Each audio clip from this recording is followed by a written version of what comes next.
Zəngilanın altında Paşinyan yol çəkir, Zəngilandan. Mənim ürəyimin üstündən yol çəkir Qarabağa. Zəfərov Yaşar, Zəngilan rayon Yeni Kənd kəndi sakini.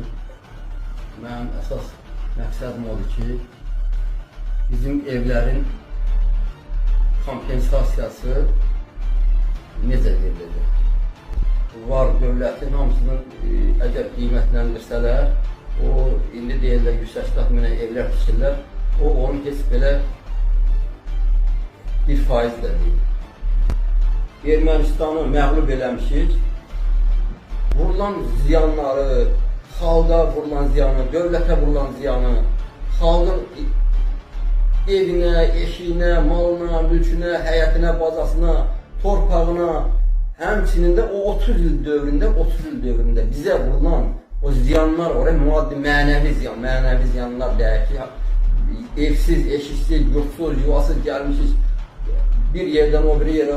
Mən özüm şəxsən 3-4 dəfə yer dəyişmişəm. Hər yer dəyişimdə də nə qədər ziyana düşmüşəm, etmişəm. Mən indi bizə vurulan bu ziyanın dövlətimlə bilmirəm, dövlətim versin, dövlət geçsin, alsın Ermənistandan, tələb eləsin, alsın, ya versin Haqa məhkəməsinə, ya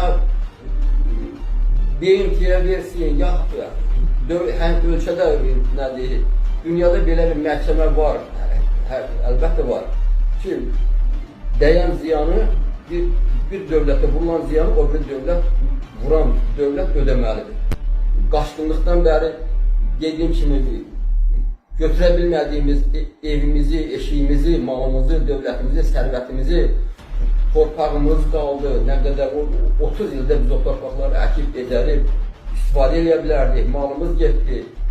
Bax, bunun kompensasiyonu istəyirəm mən. Mən dövlətdən istəyirəm. Bilmirəm, dövlət hardan alsın, hardan verir. Versin, istəyir Ermənistandan alsın, tələb eləsin.